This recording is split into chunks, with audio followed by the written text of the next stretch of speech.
world, you're very welcome to Kicking Match. My name is Peter Cinnamon, and this is a weekly podcast all about the Irish League. A league which can finally welcome in ex-international Kyle Lafferty. Well, sit yourself down, sir. Yes, memes can indeed become reality, and on this occasion, Linfield will hope to benefit. Will the man be able to score the goals to propel the South Belfast side to glory, or will their title rivals have something to say about it? This weekend, Larne outshone the Lucent Lurgan Blues. Crews showed that they only take and not give points away at home, and Coleraine and Glentoran were great on the eye, but their result was even better in the eyes of the Blues and co near the summit.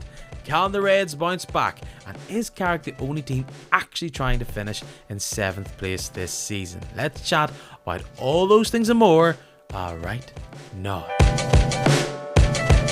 Tradition tells me I should be shoehorning in a Super Bowl reference here or there. It is kind of relevant. It is of the moment. And look, I did actually watch it. It was a cracker. Wrong sport though. I do have lots of things to talk about when it comes to that Rihanna performance, but we'll park it there. Not going to follow trends, as if producing an Irish League podcast wasn't obtuse enough. Hope you're having a lovely Valentine's Day week. I'm going to pretend I bought myself flowers. If you want to show me a bit of love and affection, you can give me a bit of a like, give me a follow, have a bit of a chat with me online on social media. Maybe you can tell me what you think of this week's episode. Shall we get down to it? He's an online sports commentator and writer. He's one half of the Larne FC podcast, the Invercast. And if somebody butchers your team's reserve keeper's second name over the tannoy at Inver Park, this is the man to blame. Long story short, it's a very big first time welcome to Mark Strange. How are you, Peter? Nice, thanks. Thanks for having me on. Great to have you. We have done it.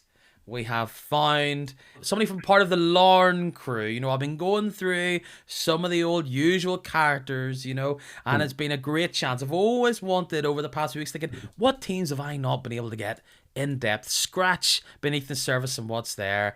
And I've got you, a man who is really involved in the club right now, a completely different club, many would say, from many, many moons ago. You are a recent follower, but right now, on Valentine's Day, in the year 2023, year of our Lord, Larne FC are top of the pile.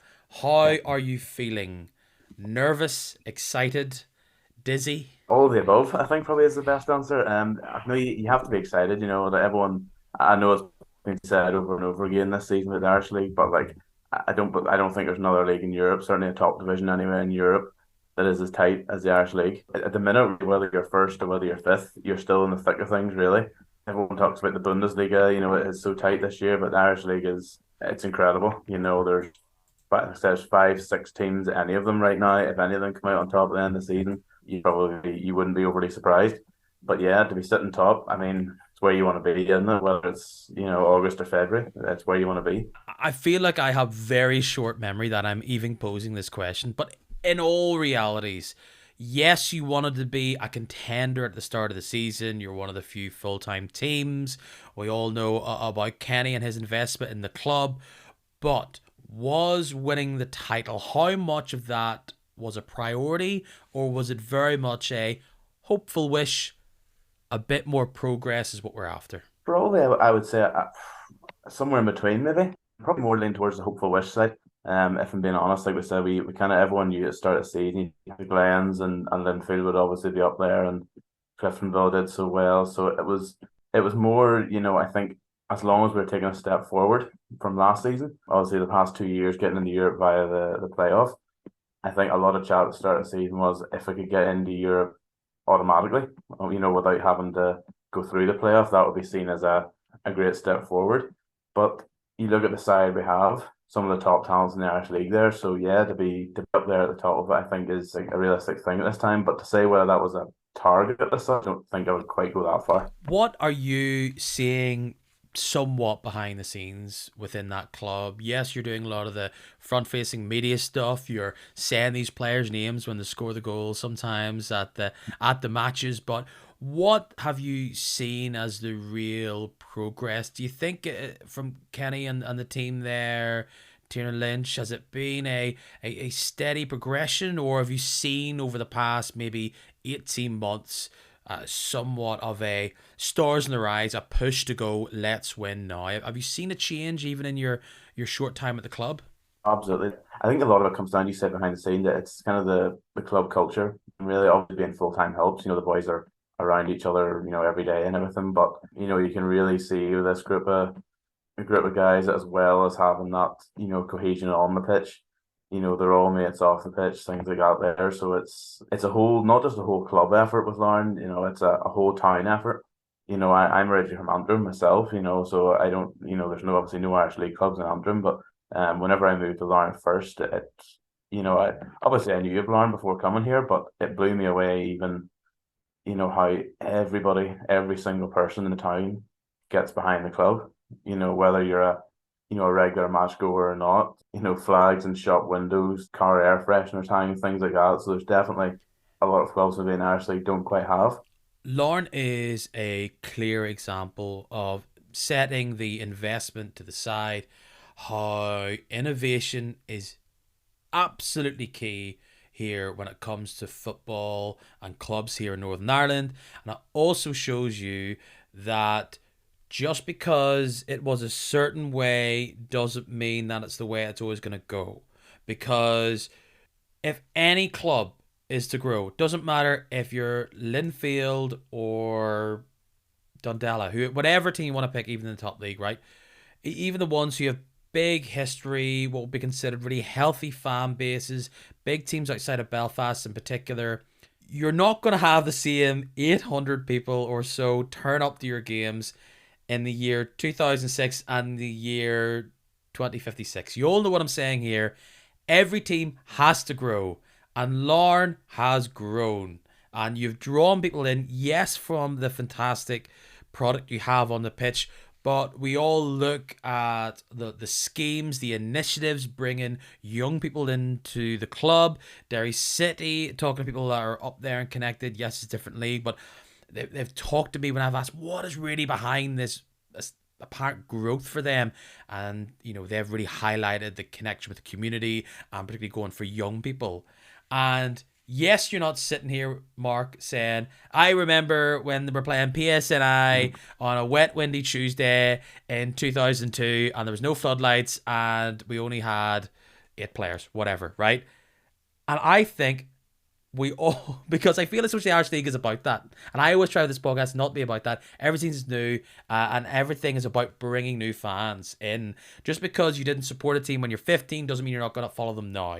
For yourself, were you always a football soccer man? Were you in love with any other sports before you got drawn to the Inver Reds? Well, yeah, football always my thing. Now playing it wide, no. I played rugby when I was younger, up until about 3, 4 years ago, and hurt my knee, and that's when I went away from rugby and went more towards the media thing, media stuff with Larne. But growing up, my dad and I have always gone to Northern Ireland matches. I think I was 7. I'm 26 now. I was 7 my first match.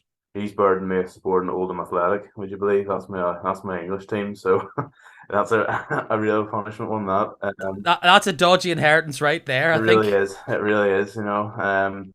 I think I saw an old air freshener in a car the other day, and near Somersault. I couldn't believe it. There's somebody else. Um, but yeah, I grew up in Antrim, so I would have went to see like Ballymena or Crusaders whenever I was younger. But so I moved to Larne about 3 years ago now, and it sucks you in. Whether like I said earlier, about the whole town getting behind it. You just as a football fan of Larne, you can't not get behind it. Obviously now I'm part of the media team here, and I'm sure even if I wasn't a part of the media team, I'd probably be in for every week anyway. As a season ticket holder, it really does suck you in that way. You're not the first person to say that to me, that they are from a different part of that general area around Greater Belfast, and how Larne just seems very, very attractive to them, almost like this somewhat of a phoenix club in a way for them. They're looking at it as this new way that you can almost imprint your own personality. And let's be fair, not only when it comes to performances on the pitch, but the pitch itself and the surroundings. Inver Park is completely different to what I would remember 10, 15 even 5 years ago. It's completely revolutionized and it's almost a new club. And with that, you have these new experiences. And with brilliant success that you have, sitting top of the table, getting into Europe last season, all of a sudden the honeymoon somewhat whimpers, that ends, and expectation sets in. Is it fair to say that manager Tiernan Lynch had something to prove this year? Yeah, it probably is. I would say probably after the European defeat in the summer. That's like the unspoken thing around the media team. We don't speak about that game. It was that after that one, there was a lot of people around Larne, supporters and people who are not associated with the club who maybe saw Tiernan as being under pressure. But Kenny backed them, the board backed them. Don't just mean financially, but just Tiernan's our man, and to come out then this league season and to be sitting here continuing that form right into February. As I said, still plenty of season to go, but sitting top of the table in the mix. I think over the summer too, losing some popular figures, like David McDade and Bench to name a few, who moved on, and around that time, that wasn't long after St. Joseph's tie. And to be honest, over the summer maybe there wasn't positive atmosphere, and was optimistic atmosphere maybe is the word I'm looking for, around a lot of fans at the club. And I don't know whether the players or manager twigged on that or not, but they've definitely come out this year and shown that it was, they really did. They kept on, putting in the rear view mirror, and they really did, and I'm still arguing that. Big part on what this title challenge is built on is that strong defense, something which I feel as though actually doesn't get recognized enough. I'm probably as guilty as anybody here. I've been talking a lot of the past few weeks that perhaps the goals are drying up, and that's why you've had the odd stutter in recent times. But 15 goals conceded in 26 games so far. That is as good as it gets, really. Oh no, defensively they've been fantastic. Like it's an effort from everybody, but you look to like Kane Bolger and Tomas and Sean Want has been a fantastic signing. I don't think a lot of people in certain Irish League circles really knew much about Sean whenever he came over from Hamilton, and him and Kane together. That's probably, you would argue, the strongest two. And then having guys like Albert Watson, Graham Kelly, who at the minute, aren't in the starting 11. They're great guys to have. I know that the guys take pride in clean sheets. I've seen it. I can't remember off my head who it was against. There was a game earlier in the year. I think it was 3-0 up going in the stoppage time and conceded a goal. And the likes of Kane, I think Albert was on the pitch at the time. Rowan Ferguson, they looked absolutely devastated, like fuming themselves. And right, even though it was a 3-1 win, I think it was, they were in that dressing room and were fuming. So I think that really plays a big part in that there. That even the other night, and Friday night against Glenavon, it was 3-0 going into that stage, but you could tell, like, we will not concede, like a thou shalt not pass kind of mentality from everybody in the team, from front to back. Like the strikers were still chasing boys down and still closing down, 60, 70 yards from their own goal, so it's a kind of like the same way, people talk about Jurgen Klopp at Liverpool. It is a team effort defensively all over the pitch, but obviously the big lads at the back get the most of the credit for that. And big they are. I don't think I truly appreciated how big Bolger actually is until I Yeah, saw him in flesh at some point this I season. do. He is a big boy. And on top of that, I don't I'm think going I've seen to. him miss a header ever. How could he? I'm not even being funny. I'm not even being funny. I don't think I've seen. And I said to some of the guys in the podcast, has he ever, not won a header in training? They're like, no, I don't think so. He loves it. Like his The one bloke of his doesn't need first to games, jump. one of his first games last year, it was Aarhus in the Conference League. He actually, I don't know if he's actually lost the two front teeth. Those the two front teeth you see when he's playing are actually like a grill basically. He threw himself in front of the shot and just knocked the two of them out. So if you think he's scary with his teeth, you ought to see him without them. Well, and just before we get into some of the games, including yours for this week, a note that you just reminded me that I now have the chance to accost somebody of this persuasion about. You have a player called Sean Want. His number is number 2. Surely I want to break free has to be the chant. It absolutely has to be the chant. I wanted to start chanting I want to break free, and I don't even follow the infrareds, my friend. it's it's been discussed, the It, name it, and it number, should be top of the but committee meeting. nobody has been able to tell me yet. Did he, like, is that on purpose? Did he take number two? Like, because I don't think he wore number two at Hamilton either. That's the thing. So like, I think So I don't know. Is that his number? Was it the only one that was free? But he's actually going to be in one of our podcasts soon, so it's on my list. It's like a few weeks away. It's on my list to ask him. What is please tell me like there has, I'll be really disappointed if there's no story behind that number. Oh, Sean, 1-2 break free. Amazing, amazing. But we'll, as politeness goes, we'll dip into what was a very regular, happily little boring win for you guys. Disappointing for Glenavon. It was the debut Mm. of Jordan Stewart, but he was not the man that could score or get anything past Larne as you guys run out 3-0 winners on your ever so faithful, friendly, favourite little Friday night. Leroy Miller popped up with 2 goals, wrapped up with a bow on it with the man in form, Mr. Lee Bonus.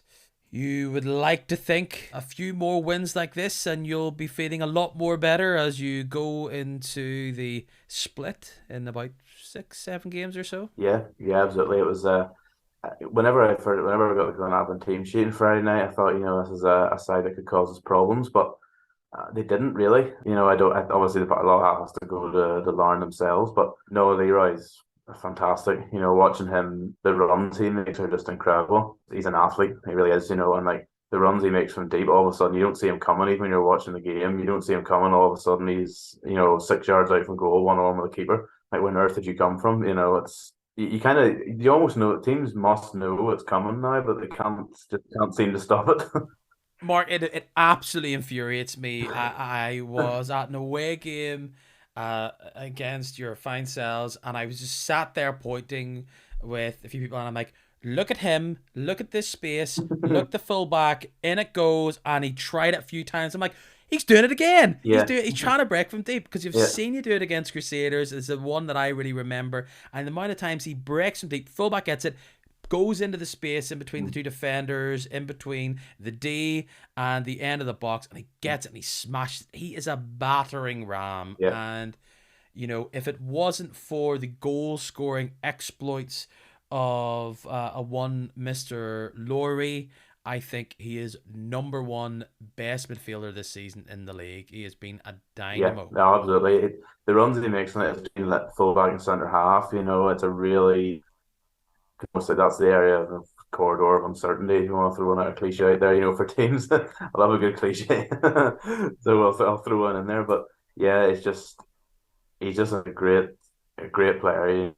And whenever you've got like the forwards that Lauren have, now like the Bonus and O'Neill and Ryan, guys like that, it almost like he kind of somehow still kind of sneaks under the radar in a way, but he's so hard to stop. Whenever you've got Fudzer sits in front of the midfield or front of the defense, and guys like Shea Gordon and Mark Randall and everyone in midfield who are there almost. He said this himself. I've spoken to him before. They're the guys. He said to me, "Oh, they make me a good player." And I'm like, "Wow, I don't know if it'd be that far, but they give him that sort of creative role to kind of just go roam where he wants. It's pretty devastating when he does it." It's a really interesting team, Lauren, because you are very, how can I say this? You are very structured in the way you play in regards to the wing backs and the way you create width while also exploiting the middle and the two strikers, how they kind of like that. You're quite unusual compared to other teams. Your three at the back, kind of five in defense. I can really see what you can do. What it might lack is maybe a bit of versatility when things aren't going well, but it's clearly effective. You're top of the league, and one aspect of it, or one cog, unfortunately, and I'm sure somebody will go down as an absolute club legend. I should reference that. Sadly, Jeff Hughes announced his early retirement from the game. He picked up an injury against Portadown, I believe, We're down, and it yeah. looks as though Yeah, I was there that night. It was a rough one. he was going to retire at the end of the season by all accounts, but this unfortunately has ended it for him, and he is saying goodbye on his own terms. Yeah, and we actually have the next club podcast is going to be with Jeff. We're recording with him tomorrow. Funny enough, a great player, a great guy. And like everyone's saying, to become, come from Larne initially, then go across to England, be pro, but then to come back, kind of just at the beginning of that resurgence. Like you couldn't have written anything like that.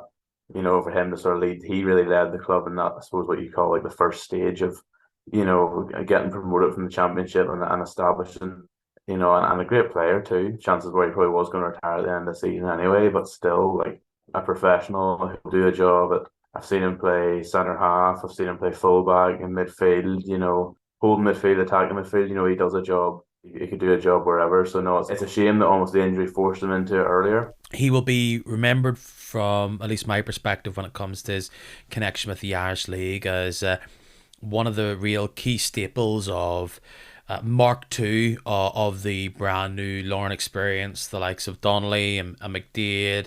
I know these all came at different parts, but I think him coming in here, Hughes coming into the team, spending the last few years of his career to establish that the club and be a real leader in that team, I think is admirable, and I'm sure he will forever be seen as a hero through the ever expanding eyes of the Larne faithful. No, absolutely. And like I think I don't know what the plans are for him in the future, but I'd be surprised if this is the last we saw of Jeff Hughes around Larne. I don't know exactly what his role will be, but I'd say we'll still be seeing him around Inver Park plenty, I'm sure. Everything was rosy for Larne on Friday night, but when it came to Saturday, they had other teams set to battle it out in the top six Coliseum. No other game had your interest more at 3 p.m. on a Saturday, no doubt, was Windsor Park Linfield versus Cliftonville. Probably one of the biggest games of the season up until now, bar perhaps that Linfield Glentoran game, maybe in October time, where Glentoran run riot. When it came to what it could mean for the title, anticipation, all the storylines going into it, it just felt like a mega game at the National Stadium. We know what the result is now, but going into it, did you have, I know you can't get both teams to lose, but did you have an ideal result in your head thinking, for the sake of Lauren, I would like that to happen, please? Probably a draw. If I was being honest, like I know you said both teams can't lose, but at least if they were to take points off each other, that's probably about as ideal as you get it. I know that would have technically just inched Cliftonville ahead again at the top. I think for the bigger picture, it would keep now Linfield all of a sudden are right up Lawrence tail, even closer than they were. So yeah, I probably would have taken a draw, but to be honest, with those two playing, like there wasn't really any, would you say any realistic ideal result for Larne out of that there, but not to be, unfortunately. It feels like it's not going to be the first game that you're hoping for a draw. And you know what?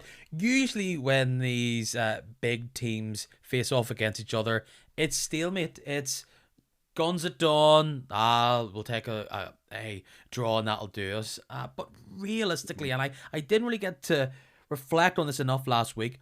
I think this was such a vital game for Linfield. They come out without the 3 points here, and they're either a stalemate and they remain that big gap between themselves and the chasing pack. They lose, Cliftonville are laughing, but they win, they pull it back, they dig in, and I think that is a massive result for Linfield. As I've reflected before, Linfield are I haven't got my updated table, but they were at least the worst team when it comes to head-to-head record against the top six. They clearly needed to. They clearly need to change that. This game doesn't change that at all for them moving forward. Massive 3 points. Big performance from them. It doesn't completely throw away Cliftonville, but it makes it all tighter at the top of the table. Let's go there. Massive news. It feels as though this was a rumor based on just laughs and giggles and Twitter memes, but it's happened. Kyle Lafferty is playing in the Irish League, and he could not be welcomed in the league with two bigger games in a row.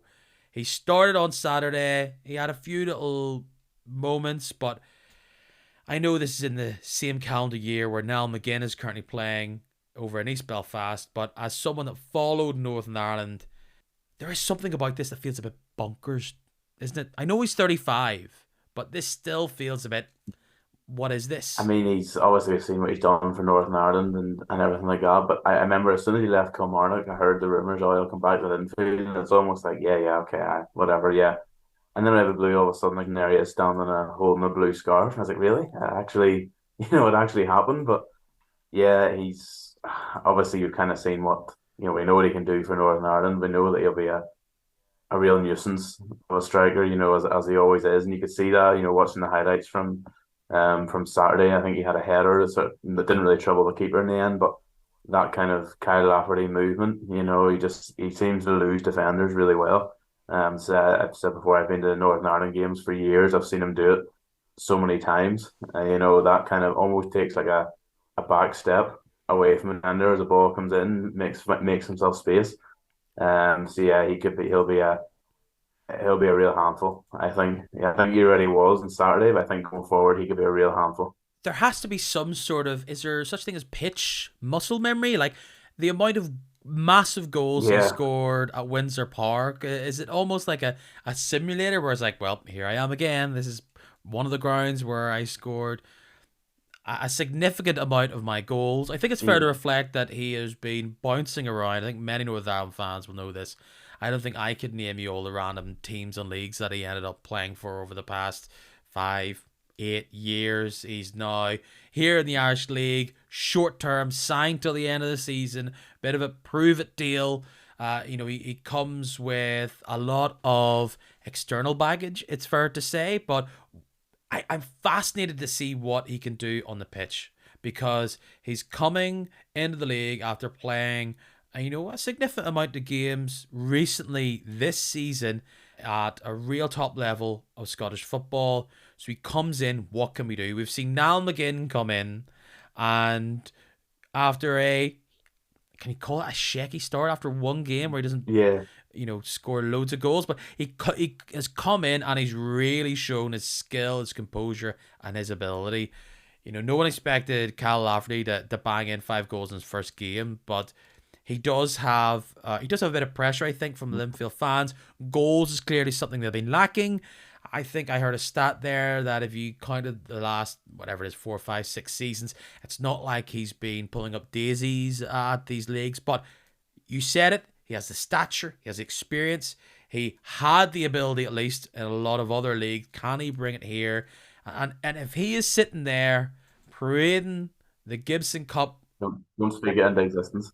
doing laps around Windsor, another great memory at Windsor for him, he will feel like it was all worth it. Yeah, absolutely. I think you said there at the start, it's a prove it deal, and end the season, and like realistically, it's not that long a deal. It's effectively what 3, 4 months he's got at Linfield to kind of go out there and be like, right, what can you do? And you don't have time. He doesn't have time to kind of feel his way into it. Like he has to hit the ground running. As you say, I think he will feel that pressure because obviously McGinn, being at Glentoran, he's had a good start, but you would say Kyle Lafferty now is probably the most recognizable name in the league to the casual football fan, especially maybe people who only follow Northern Ireland and don't really follow the local game. They'll go, but all of a sudden Kyle Lafferty's playing the Irish League. So yeah, I think there's a lot of pressure on him. You kind of think, right, come end the season, where does he go from here? He says he's 35 now. I actually was on his Wikipedia the other day because I'm thinking, where on earth has he been? I had the same thought as you, going right where. I remember he was in Turkey. He's been in Italy a couple of times. He's like one of those. Have you seen those like footballer Wikipedia page quizzes on Twitter? Like his would be an absolute, an absolute perfect one for that. So yeah, he has to. I think that's the thing. He'll feel the pressure. He's obviously if he plays as well as he can do, he'll be one of, if not the best striker in the league. But he has to do it like now. Mark, if you had not looked at recently and I told you, well, of course, he had that brilliant season of 2019 when he won the Slovenian top league, you'd be like, yeah, sure. So, it Absolutely, sounds about right. sounds right. You know, Yeah. so it's what a eclectic career he has had, and is a welcome star value name to the league, you must say. And I want to go back to something that perhaps I've said before. This signing and other signings like McGinn and, like the Jeff Hughes we were talking about previously there before. I remember when they were bringing up this document about the quote-unquote All-Ireland League, and they were bringing up all these stats. There's a detailed document that was produced saying this is why it's going to do well, and this is where the TV money's and this is what happens in other similarly sized countries, etc., etc., etc. And the one thing they highlighted was that you will see if the league gets better and you have multiple full-time teams and you're getting the attendances up, you will see legends of your national team or big players who used to play in the league come back. You're talking Vincent Company going to Anderlecht at a really small level. You've seen it in the League of Ireland. Damien Duff played in the League of Ireland. You know, big international players coming to the Irish League to play out some of the final years of their career seems like something that never really happened. Yes, we've had the Roy Carrolls and we've had Klingon and Gillespie's and all type of stuff, but to have McGinn and Lafferty, I guess it's amazing how 2016 really is close to Just 7 years about ago now. just But thinking that, yeah. to have these people come back and go, I'm not going to play for Kidderminster Harriers. I'm going to play in the Irish League. That's positive. Mm-hmm. And I think that it also shows you where the league can go, what the future of it is can be. Is sustainable? I don't know. We talked about that last week. However, on the pitch, disappointing result for Cliftonville, and what a strange goal. Linfield had their chances, but the goal that actually came from brilliant ball from midfield out wide. Was it Cooper perhaps who was running onto, or Miller? Brilliant breakaway, gets the ball, and then just slides it down, low ball. And I mean, it must have been 4 or 5 Cliftonville defenders. I'm sure they all thought maybe I'll throw a boot on it, but it just skidded past them inches away. And then there was Clark to slam it in. Huge result for Linfield, and he ran a little tasty run to get the goal in. Yeah, as I said earlier, those sort of games like Linfield, Cliftonville, there's always going to be, like two teams not quite playing for the draw, but it's going to be tight. I think was it Clark or was it an own goal? I'm not even sure who it came off. A scrappy goal anyway, from about 2 yards out. That poor Cliftonville goalkeeper scrabbling on his knees to try and get to it, like he felt for him, but Matthew Clark made it. I think it might be going to Chris Lowe, but yeah. yeah, it was just one of those. You gamble, you create your opportunity. If you're a You put the Cliftonville ball in the fan, 6 yard box, these things can happen. You just never know. You just never know who is going to come off, where they're going to put it, what they're going to do. You put it 6 yards out from goal, and it's panic station sometimes. And it's an unfortunate one. But having seen watch back the highlights of the game and everything, Linfield probably had the better chances. I can't remember who it was. There was a free header from about the penalty spot, and they managed to put it way over. And I think that's yeah, big key. you got to be at least, as the saying, you got to work the keeper. But like it was poor, and Lafferty had his chance, and probably you could say from what I saw, and I wasn't there, didn't see all of it, but you could probably say Linfield edged it. We're probably deserving of 3 points. That seems the general consensus from it. But even in terms of attendance wise, I saw that Linfield had to open up, the Cop for extra tickets and everything. So you're talking about Lafferty earlier, that's the sort of impact he'll have. Paying for himself already, and other cliches put Yep. them here. That loss for Cliftonville still leaves them second. Linfield now a point behind them, top 3. Larne, having played one game less than both these teams, sitting on top, 56. Better goal difference.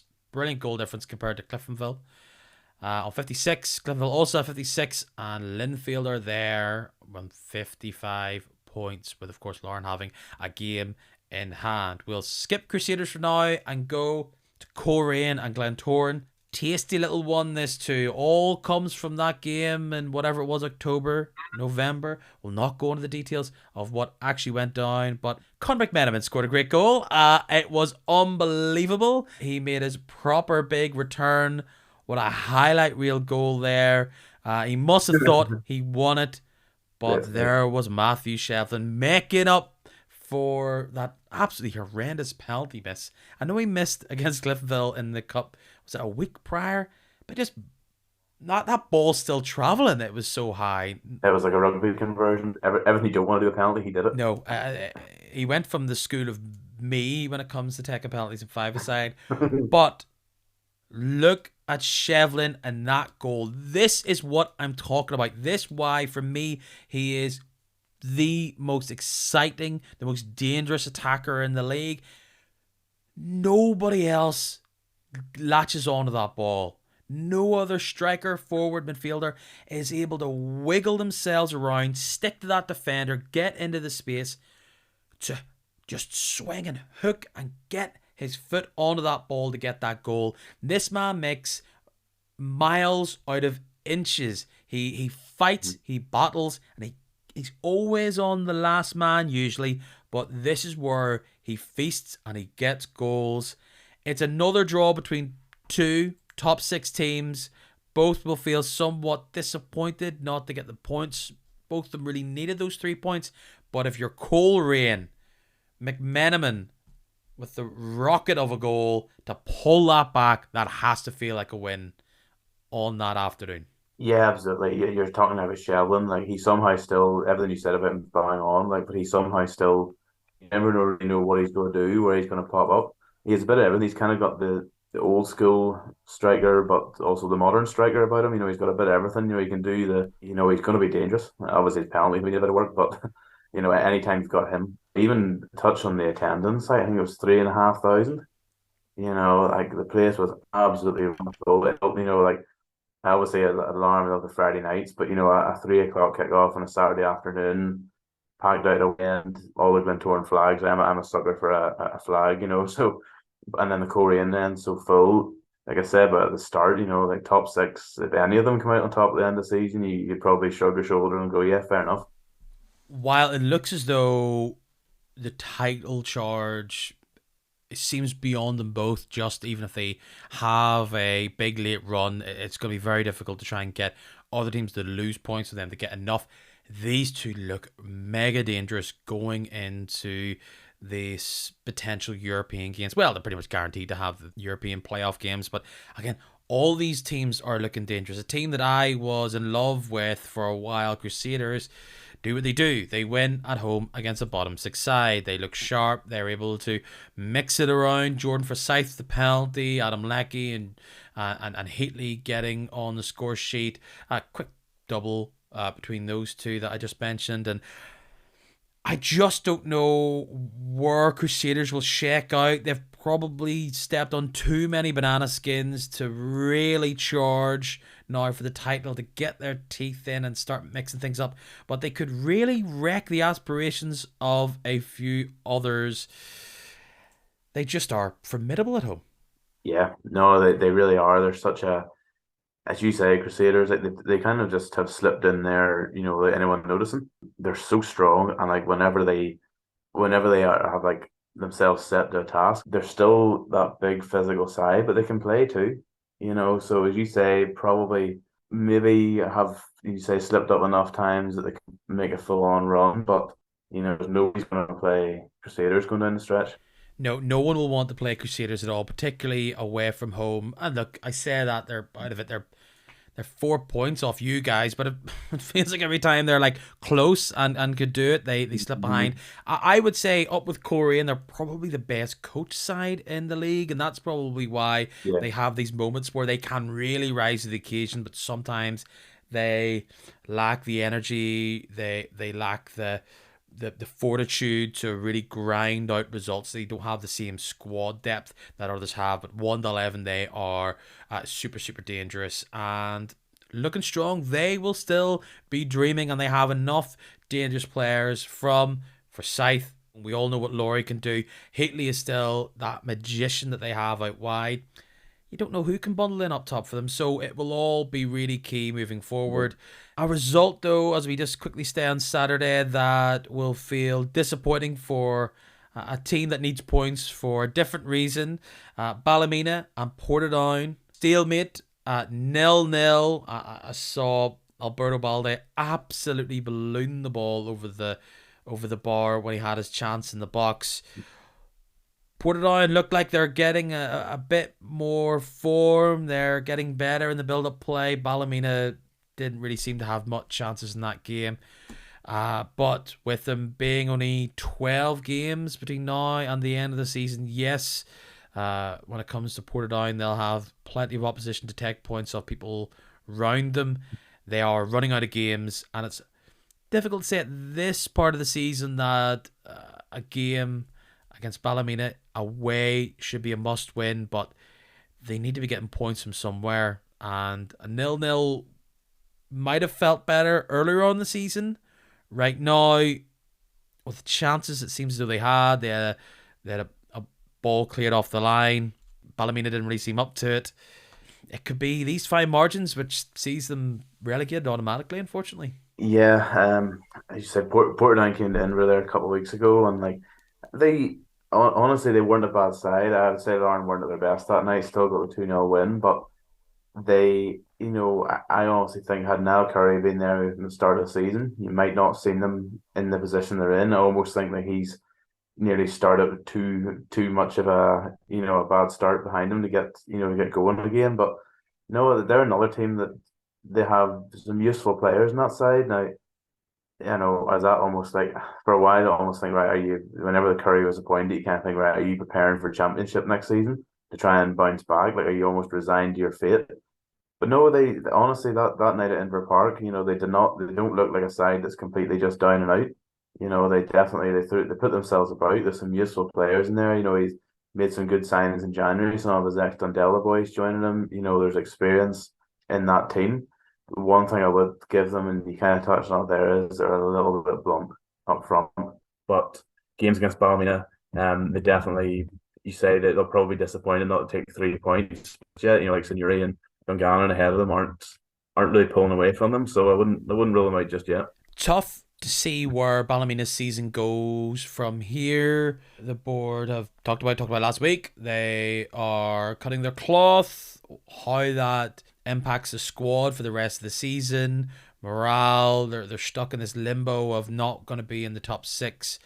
They're battling for this 7th place, which you would have to say, no matter who gets at 7th place, it would be a miraculous run for them to get the European slot. So it's like 12 games. What are they going to do? Are they going to see themselves get beaten by the bottom side, Portadown, or which they didn't on the weekend? But could they see similar teams go up there and do the business? Do they, are they going to be pushing to get the wins? Are they going to have the energy knowing that they're safe, but they have a tiny glimmer for somewhat of a card on the stick? An interesting team to keep our eyes on in the short term, but also in the long term. Looking at that squad, I think this could be a absolutely fascinating summer for Ballymena, and we've seen the weird mix-up of a summer that Portadown had last season.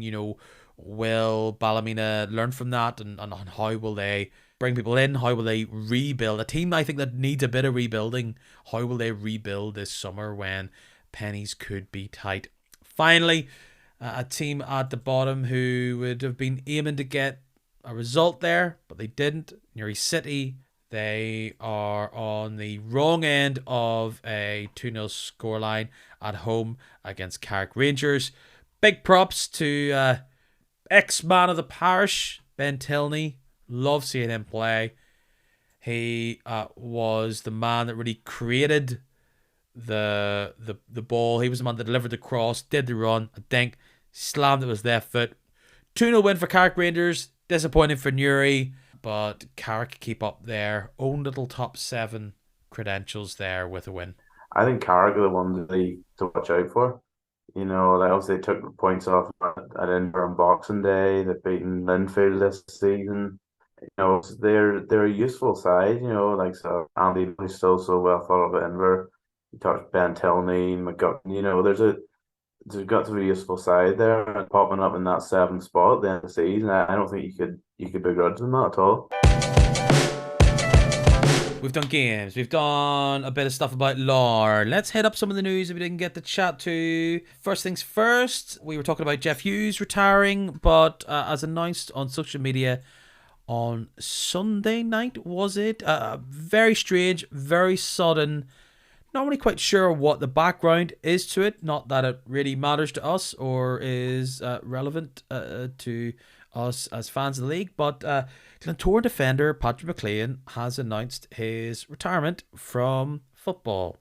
He's 26 years old, has been a part of the Glentoran team for a number of years, won the Irish Cup in 2020 with them, and has been a real rock for them, and has been a key factor earlier on the season in that amazing goalless run that other teams had against them, him with Aiden Wilson there. So we don't know what this really will mean long term. Is he going to stay out of the game for good? Is this a momentary stepping away?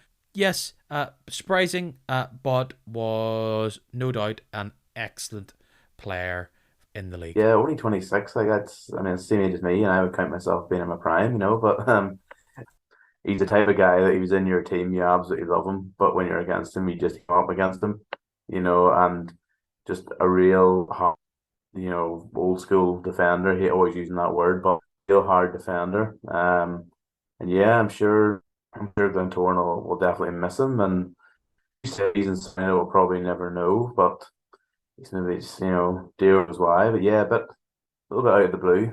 All the best indeed. I'll echo that on his future endeavors, whatever he ends up getting up to. Another bit of news which just missed us last week.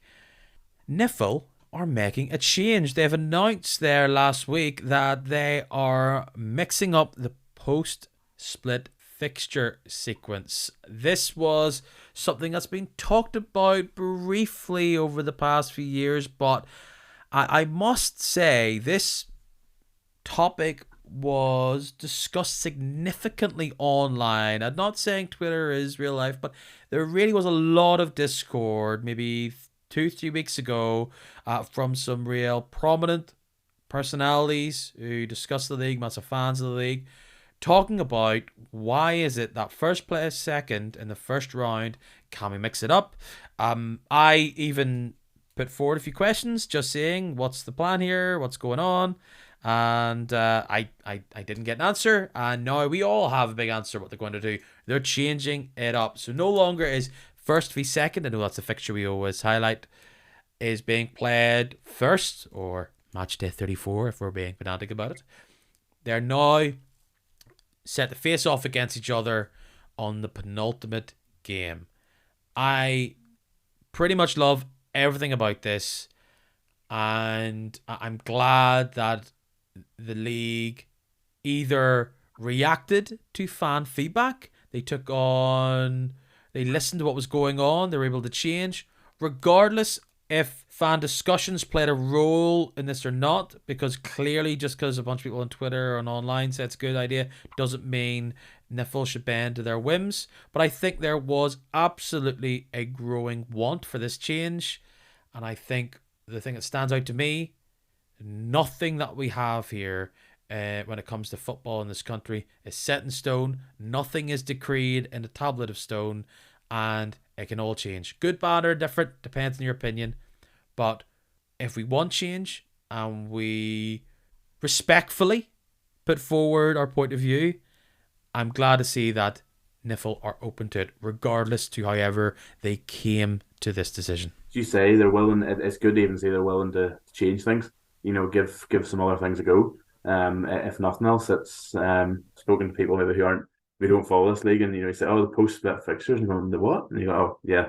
You have to explain the whole concept, but yeah, as you say, whether it turns out to be good and different, it's good to see they're willing to try these things, and whether it was public pressure or whether it's feedback and engagement, whatever way you want to put it, it's nice to see that they're at least trying something new.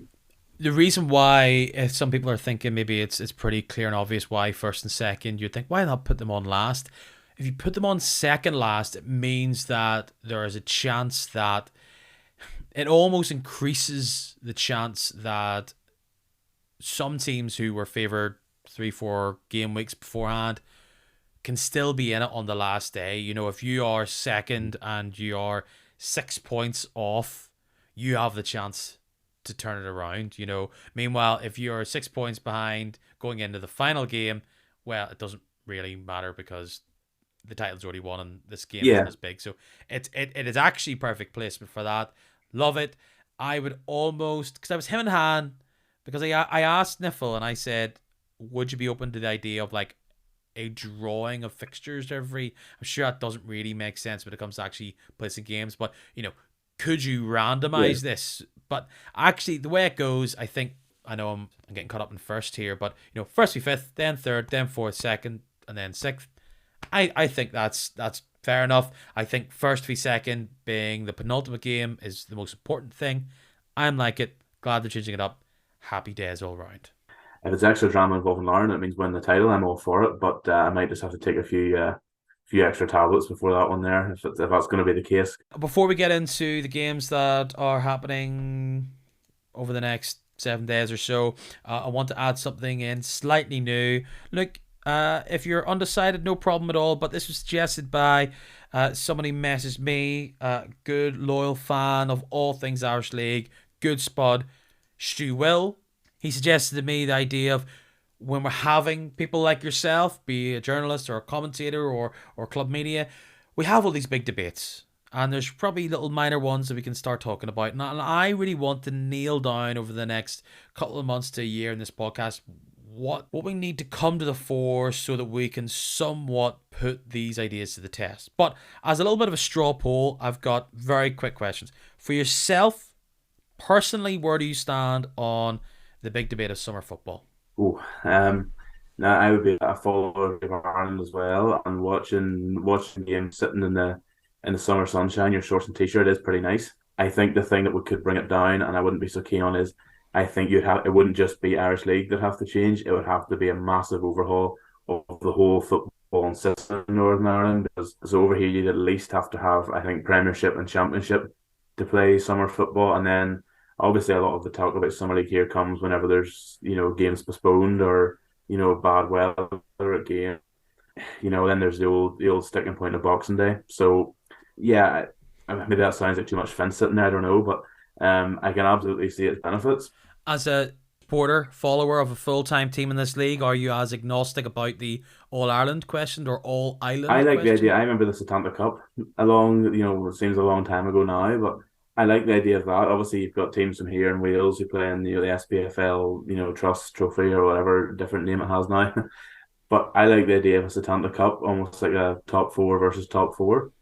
An All Ireland League, I'm not so sure because I think, to be honest, your lower clubs in League of Ireland, maybe obviously you get the odd ones like Finn Harps and UCD who maybe more wouldn't quite be as strong, whatever. But I think you'd find a bigger discrepancy perhaps between lower clubs in League of Ireland and Irish League, and that's no discredit to clubs here, but bigger, more places, bigger cities, more players to choose from.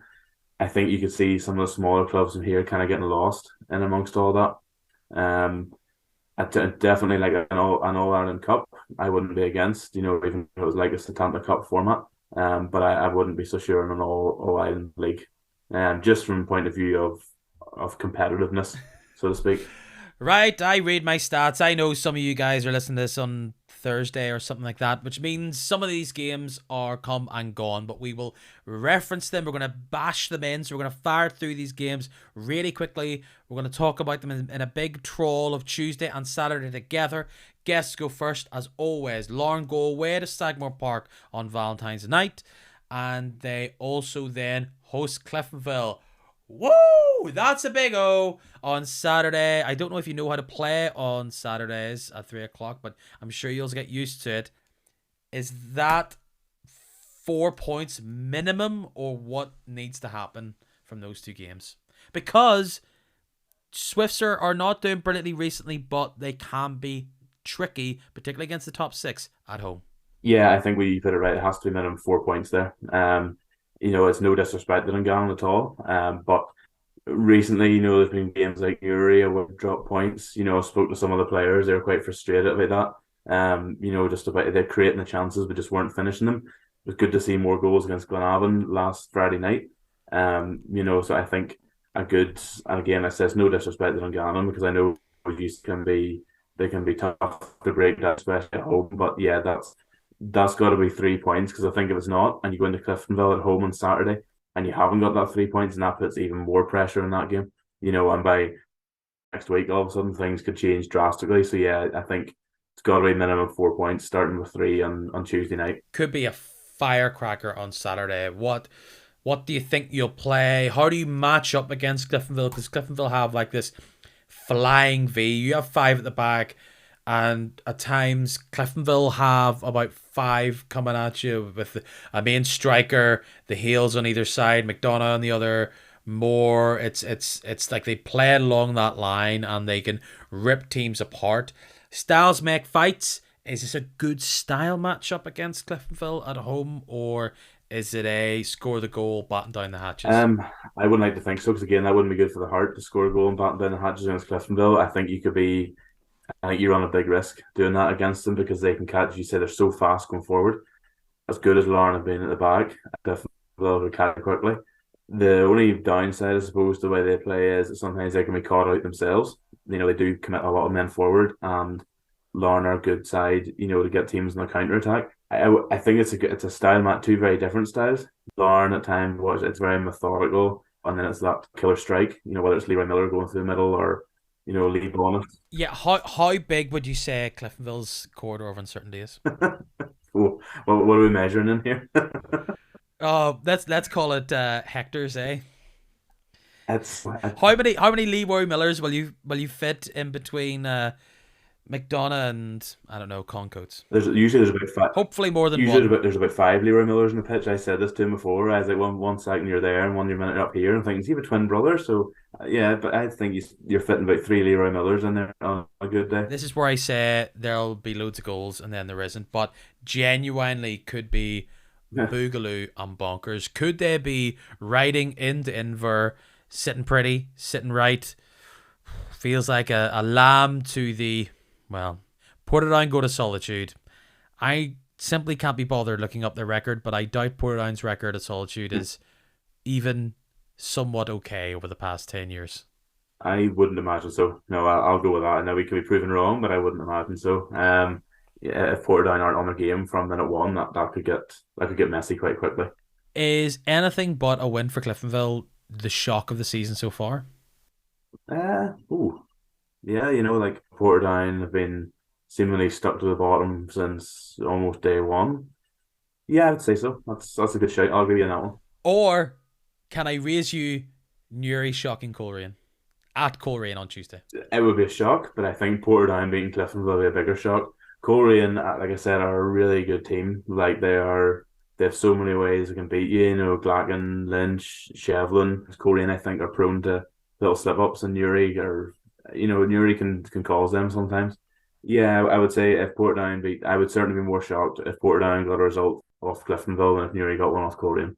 One of the shocks, I guess, of 2023 so far was how Glenavon were able to take care of business against Crusaders. The last time Crusaders came into Morinview Park, that is a somewhat big game for Crusaders because, like we said, doing brilliant bits at home. If you can't do it away from home against a bottom six side, you can't be considered real title favorites. That is a must win for Crusaders, and they'll want to do better after the score was close enough in the end, but it was a poor evening. I remember very angry Stephen Baxter after that game and how that ended up, and of course the reason why that's a big game than usual for Crusaders is one, they're only 4 points off top, and two, Glentoran Linfield. Big time energy. Wow. The Oval. Maybe I'm going to fall off my fiance and go to that game just for the crack because it just seems like it's going to be fireworks. You're a brave man here to say it here. Yeah, that's a big one. Like for a Tuesday night, that's a real big one. Glentoran, that's another one you just can't call it. As much as Linfield are sitting second, Glentoran are sixth. You think, Linfield will do the business, but Glentoran getting a lot better lately. McMenamin back and McGinn, the two of them, I think will cause Linfield a lot of trouble. I really think they will. I think they will as well. I I think out wide I is I not would Linfield's I'd friends. be really hoping for a Glentoran win there, and I don't often say Oh, that. I bet you I would. don't I don't often say that, so put me on the record as saying it. I've said it now, and yeah, what was the with Glenavon? Yeah, I mean that's like I said the other night that's at Inver. Like whenever I first saw the Glenavon team sheet, I was kind of like, oh, that's a Campbell, Fitzpatrick, Stewart kind of front three. It was kind of how I think it sort of worked, if not like Stewart in behind him. But that's your attacking trio. I think McMenamin and McGinn. I know that Saturday was the first time really they've kind of played together, but I think if those two start clicking, that's dangerous. A nil-nil does nothing for either team, really. Maybe keeps them field in touching distance where they're currently sitting. But I absolutely agree with you. We talked about styles. McMenamin and McGinn at home at the Oval, somewhat bursting with confidence, keen to give Linfield a bloody nose. This is either McGinn wheeling away with a brace, or it's Lafferty poking it in with 10 minutes to go. Yeah, I would favour Glentoran there. Huge, huge game. The final fixture we haven't talked about on the Valentine's Day block, Carrick Rangers against Ballymena United. Big factor when it comes to who could be up there when it comes to 7th place. Hard to pick those apart, really. yeah. I think I would lean more towards Carrick. Particularly at home. They've taken a lot of points off of some of the title challengers this season, and as you say, Ballymena at the minute have gone off pitch and they're probably safe. You'd be very surprised to see them sucked into anything like a relegation battle, but they just seem to be kind of treading water at the minute. Ballymena host Glentoran. Biggest question on Friday night: will it actually go ahead? Not for weather, just because it would be really funny if it was called off. Well, actually, not if there was something really sad that happened, Yeah. but like if I don't know, a microclimate in Ballymena stopped the game, it would just be funny. That's a tough one. It would be a cursed fixture. It really is. It really is. As much as I'm backing Glentoran against Linfield, again, that's a tough one. It just has a Ballymena home to Glentoran of slip up vibe to it, but I think Glentoran will have too much fun. Any other league in the world going out, there's no way a team in sixth could still be challenging, but the old phrase, don't let them get hot. Yeah, I think if Glentoran start going on a run, especially all those games in hand, it's if they can manage those fixtures, I suppose. But all of a sudden you see Larne or Clifton infield, and you're looking just over your shoulder, and there they are, right in your tail again. So It feels like by the next time I'm recording this podcast, it will be a week of celebration or utter despair and sadness for Glentoran fans. We bounce it in. usually seems to be that way. Yeah, pretty much yin and yang. One end or the other. A really interesting fixture right now. Coleraine go to Crusaders. Tough, interesting week for Coleraine. Are they the ones that finally, well, like Ballymena did it earlier on this season, but could Coleraine dethrone Crusaders at Seaview and start to get their mega run, their required mega run going? I think it's one you could say whoever wins that, as you say, will go on that run, and whoever doesn't, that this it nearly feels like a fork in the road kind of game for both of these teams. It is. Crusaders at home obviously are really a force to be reckoned with, but they're so honestly that this is making predictions this week must be the hardest thing in the world because you'll made a fool of very quickly. Mate, I do it every week. I'm the one in clown makeup right now. Yeah, get out there. I would say a draw on that one. I'm saying like a 1-1 in that one. Coleraine can't do another draw. Come on, Coleraine. Got it. If it's going to be a draw, it'll probably be entertaining. Linfield to host Carrick. Absolute must win for Linfield. Will be a massive result that Carrick Rangers can go to the National Stadium and get a win. Late one on Saturday, 5:30. Portadown host Glenavon. The next time you're hearing me, Portadown's future could be looking not bright. It could be a little bit lighter, or it could be what's a really dark place? Glentoran early January. They could be living in that little space because if they lose against Glenavon, I'm sorry, but there's somebody clearing their throat. Yeah. There is. Yeah. So massive game for Portadown against a rival when all the connotations that are connected to those games for both sets of supporters. 5:30. That could either be the drabbest battling performance from both that is so boring for the neutral, or it could be a fascinating game. We talk about Ballon and Carrick that 7th spot. You wouldn't be surprised if Glenavon kind of spin to it as well. So there's the title above them. There's kind of that vast European race, if you want to call it that. Am I making sense? I don't know, but yeah, so I would say Glenavon will want that one. Glenavon could roll double sixes the whole time and then just a big snake eyes at the very end. Massive game for Portadown. What team will Glenavon turn up? And actually a big game for the bottom of the league. Friday night, Newry host Dungannon. I saw this fixture at Dungannon on Boxing Day, where Dungannon tore Newry. A new one sounds a bit over the top, but they really did dominate Newry. Dungannon have fallen off slightly. Newry are picking up better performances, perhaps not big results. Screams a draw, but a win for either one of these teams would be massive. Newry probably the slight favourites due to home advantage. Yeah, and you already seen a bit of side that are flip flopping about them. I'd say, one week they look like a really promising performance, and it goes by the wayside. Any points there, I think that would do wonders for them to kind of drag them away, because for a while it looked like it was nailed on Portadown, Dungannon, bottom two. Where now it's not so we're not so guaranteed out there. But I think if Newry to win that there, it kind of put them away a little bit. So yeah, I think I'll go with you on that one. I think they'll do it. And because we all remember this, I know you all don't, was it September when Newry won through a bit of drama about a back pass and scoring the goal? It would be utterly hilarious if something similar to that happened again. You know what this league's like.